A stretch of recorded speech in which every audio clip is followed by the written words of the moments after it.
Okay, and moving on to the second phase of week 4 of Washington Youth Soccer's age-appropriate training curriculum for U8 players and coaches, Darren. Exactly right, and we're talking about receiving the ball again. In the warm-up, we talked about cushioning the ball and making sure that we receive it well. Now we're going to move on to a little bit different activity. As the coach explains this activity to the players, we want to make sure that the emphasis and our individual activity objective is to improve their individual passing skills.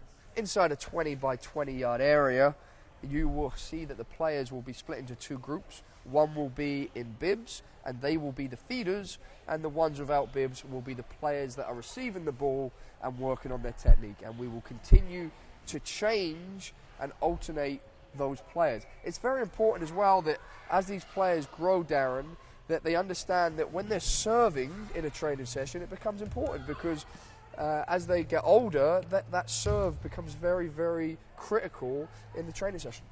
No, of course. And, even within the game, when you're talking about passing and moving, even if you're using your hands within this game, it's teaching you different agility and movement and body coordination. We're going to talk about the coach going through, various different receiving techniques with different parts of their body. And again, you want to gear this towards the individual player ability of your group.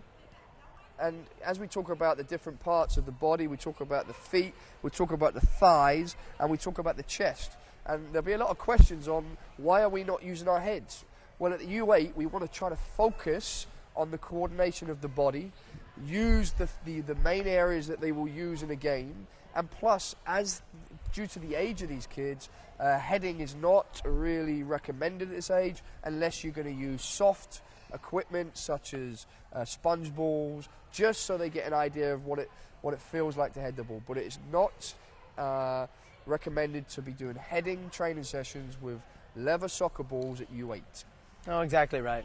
In talking about this session here, you notice that a player will come to one of the players that's in the bibs or on the side that has the ball. You're alert on your toes, whether you're the one serving or the one doing the work. You want to select the controlling surface as a coach early and make sure that you let the kids know, and then that's the surface that you work on, and you can progress using all parts of your body. And as Gary said, heading the ball isn't that appropriate at this age, so you want to utilize all other parts of the body. Absolutely. The kids are growing, and we do not want to put them in harm's way at all. But at the same time, we've got to allow them to understand that heading is an important part of the game, but without spending time throwing and serving to players' heads. And your coaching points, you don't want to talk about cushioning the ball. Play it back accurately to the feeder. Until it's back to the feeder person, all parts of it matter. You want to use both feet, you want to use thighs, and you want to go to the ball so that you're engaging the ball within the activity. Brilliant, yeah, some good points there. And then as you can see, players have the bibs who are serving, and then players who are working do not have the bibs. These players will change every so often, and that will be under your control. And again, within any part of the activity or session that you are running, you want to keep your group engaged. Bring them within.